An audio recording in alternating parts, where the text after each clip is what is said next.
Caitlin Clark wants to play. She doesn't like sitting on the sidelines, and she certainly doesn't like being limited by a minutes restriction. That's the kind of competitor she is. Indiana Fever coach Stephanie White knows that about Clark better than anyone. But sometimes, what an athlete wants and what's best for them in the long run are two different things. Saturday night, when the Indiana Fever face the Los Angeles Sparks at Gainbridge Fieldhouse, Clark will sit out for a fifth straight game. Her left groin injury still isn't where it needs to be. Even though she got some shots up during Friday's practice and played in some 3-on-3 drills, it wasn't enough to give the coaching staff full confidence that she's ready to go. The original hope was that Clark could be evaluated Saturday morning, and maybe, just maybe, get cleared to play later that night. But by Friday evening, the decision was made: she's out. It's tough for a player like Clark who thrives on competition and hates the idea of sitting out. Coach White spoke honestly about it after Friday's practice. She said, "She's stated she's not a fan of minute restrictions. And in White's mind, if that's the case, it's better to give Clark another day, another game, to make sure she's truly ready. No reason to rush her back at 80% when you need her at 100% for the long haul." White made it clear, Clark's long-term health and well-being matter more than one game, or even a handful of them.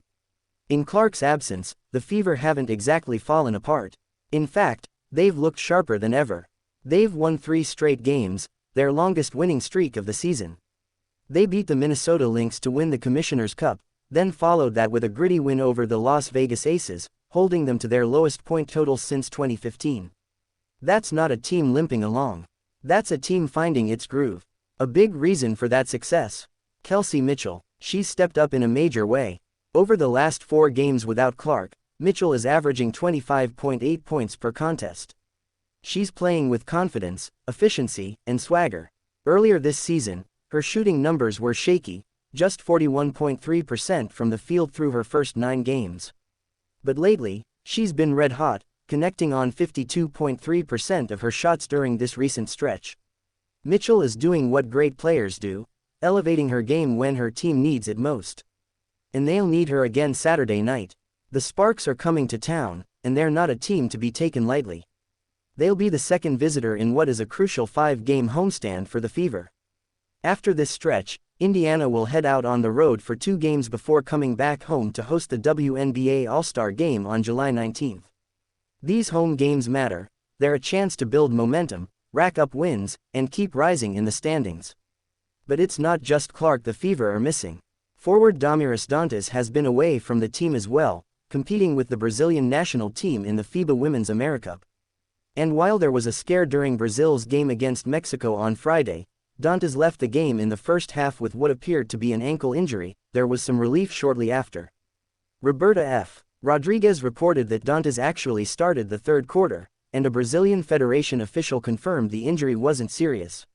Still, Dantas is expected to miss the Fever's Saturday night matchup as part of a 4-game absence while fulfilling her national team duties. She's been a solid contributor off the bench, averaging 5 points and 2.8 rebounds in about 12 minutes per game through 13 appearances this season.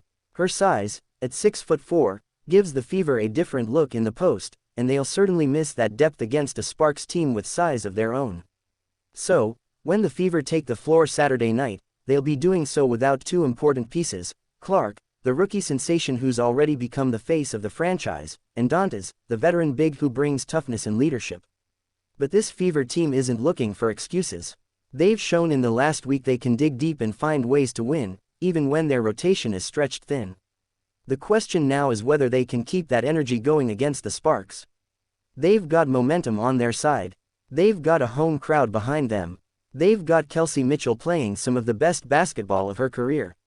But they'll also need contributions from other players: Nalissa Smith, Erica Wheeler, Aliyah Boston. All of them will need to step up to fill the void left by Clark and Dantas. Coach White is managing a tough balance, keeping the team competitive in the short term while keeping an eye on the bigger picture. She knows how badly Clark wants to play, but she also knows groin injuries can linger if not handled properly. This isn't just about one game. It's about making sure Clark is ready to contribute in the second half of the season, in the playoff push, and beyond. So, as much as Clark wants to suit up and as much as the fans want to see her back on the court, patience is the name of the game right now. The Fever have shown they can hold the fort without her. And when Clark does return, she'll be ready to play her game at full speed, no minutes restrictions, no hesitations, no what-ifs. For now, though, it's about taking care of business against the Sparks, building on what they've started, and keeping the wins coming. The Fever are 9-8, winners of 3 straight, and playing their best basketball of the season. And even without their superstar rookie, they're proving they're a team to watch. Fans will be watching closely Saturday night, waiting to see if the Fever can extend this streak to 4. And somewhere on the bench, Caitlin Clark will be watching too, itching to get back on the floor, but trusting the process and her coach's plan for the long road ahead. That's where things stand as the Fever get ready to face the Sparks. The season's still young, but the stakes are getting higher every night. And when Clark finally returns, this Fever team